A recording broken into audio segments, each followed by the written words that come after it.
Question to anak Skena. Did your parents ignore you as a kid? Because you seem to look like someone who seeks attention in many forms. Whether if you look different or if you like listening to different shit than the majority of people, just to stand the fuck out. One of the ways Skena kids tend to lash out is by buffing up their music taste, by the way. So just so you know. Now we all know music is definitely something that connects us despite our differences. Bineka Tunggal Ika, right?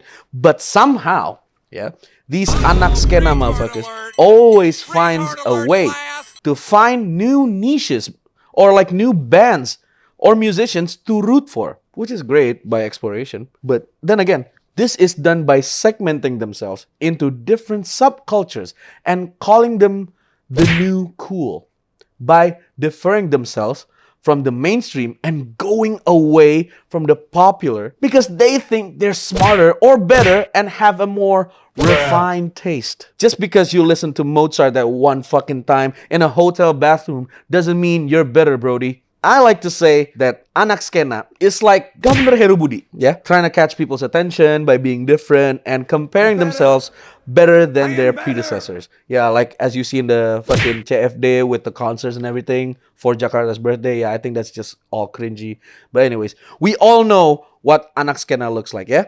Baggy cargo pants, black oversized shirts, bucket hats, and sling bags. You know, like Jejo. You can never compare yourself to Pa Ahok, sir. Sit down and open up the TJ traffic on Sunday, please. It's just a nuisance at this rate. Now, what do I mean by this? Well, it's because we're taking note of the changing of culture towards the decades. Imagine around 10 to 20 years ago, the scenic or cool thing to like is to dance and enjoy ska or even punk rock music like Blink-182, Killing Me Inside and such. You know the drill, right?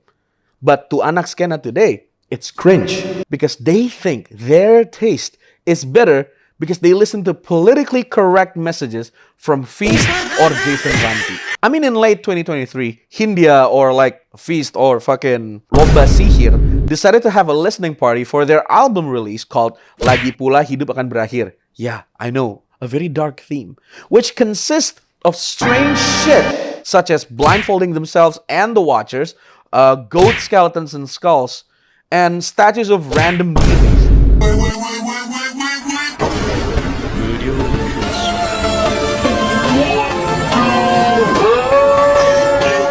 Like, what the fuck is this? Like, a D&D simulation against the devil? Or like, is this a form of being different from the mainstream that you had to go like nyembah berhala kayak zaman Nabi?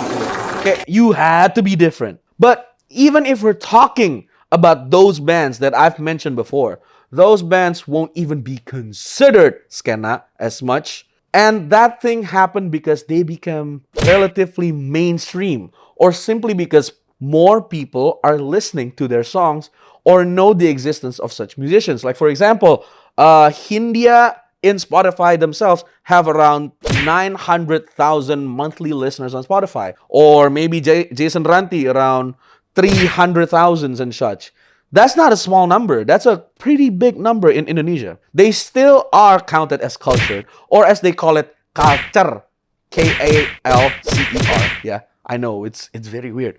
But since they're famous now, suddenly they're not necessarily band Skena. Make sense? No? Confused? Yeah, same. Now, to counter this, a lot of anak Skena would go to underground gigs, or another way to say underprepared and not feasible ass concerts, just to see their niche band perform, or simply to learn about newcomer bands that have little to no name themselves. Of course, this activity is good because it promotes small bands by promoting them by little activities. But why do you have the need to gatekeep every small bands that you just discover? Like, what's the point of making them infamous or famous just because you find them? Like, to fulfill your ego and to make yourself different. Now, again, these bands, they are more likely not to be paid as much. They don't get paid to perform as the main stage focus. Their main focus is to gain recognition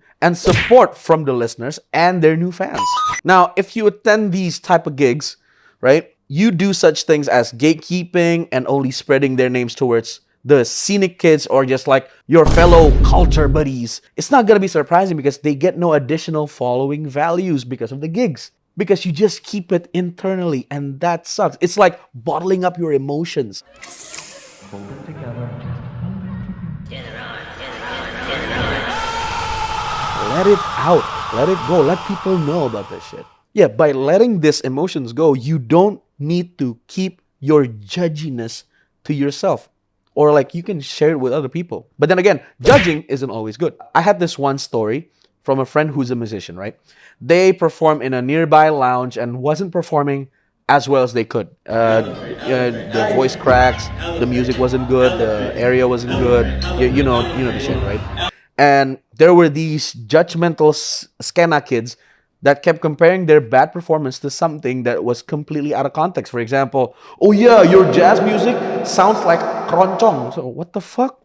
That doesn't make any sense. Like, now why the fuck and who the fuck are you to say you're an expert of music just because your taste is quote-unquote good? I don't see you hanging out with music critics. Like, I don't see you hanging out with Ebit Gade. I don't see you hanging out with fucking Gita Gutawa or her dad. That again, remind you, there's a lot of bands debuting every year. And these bands, of course, are going to be different from others, different from their genres, and the types of music and lyrics that they create. Is it so hard for you to just simply upload their songs and promotional pictures on your Instagrams and social media shit? Or even better, tell your friends about it, like about this fucking band. It's not like these bands are your private musicians that only you can listen to. Like, they are not your private Spotify or whatever. You seem to think that these bands are entitled for your own ears. And that's just selfish. I mean, the point is, just help them to reach the stardom in any way you can. It's not that hard, to be honest. Just pull out your smartphone and then promote them by posting it on your stories, posting it on your Instagram, share it with your friends.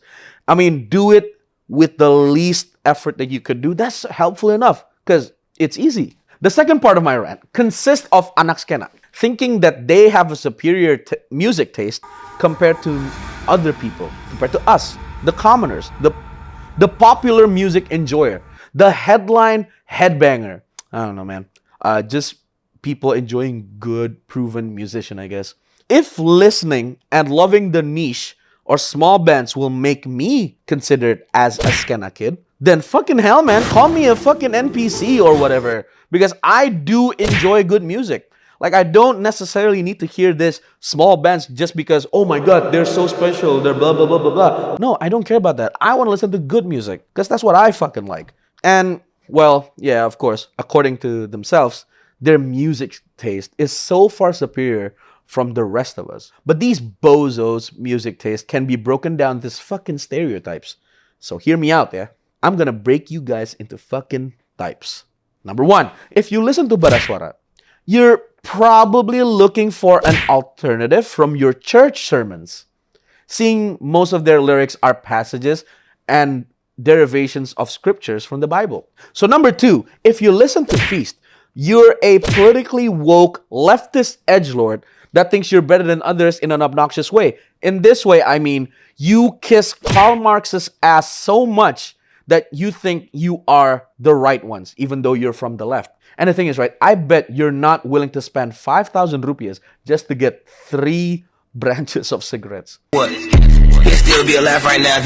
Which is fucking hilarious, to be honest, you proletariat fucks. The same goes for Jason Ranti and other multiverse version of Baskara. Lomba sihir, like, pengen banget jadi Harry Potter, aja Hindia, apalah nggak jelas lu. And of course, number 3 is 420. You think you're a tortured poet, condemned to live a life of mediocrity and hope to leave a legacy like Shakespeare or a more local figure.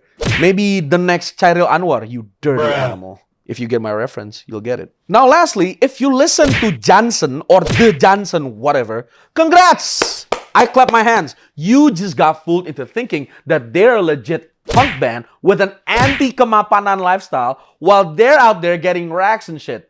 Basically, fucking hypocrite. They're not proletariat like you. They're rich. They're making money out of you poor people. So shut the fuck up. So in summary, you are worse than those who follow the mainstream.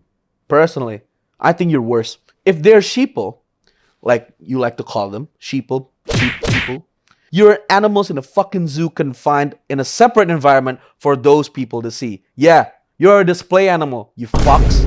Because we know, once you are mixed with the masses, or even mixed with different group of Skena and culture, you'll start snarling out of disgust and in an animalistic way that you turn defensive. You know when a cat stands up with their hairs and their tails and shit? Yeah, you go into your animalistic instinct, you fucking dirty shit. So anyways, that's the episode for Raw Opinions. Be sure to check my fucking YouTube, Instagram, whatever. And if you're a Skena kid, I want you to check my fucking channel just because, honestly. Anyways, I'll see you in the next episode of Raw Opinions. See ya.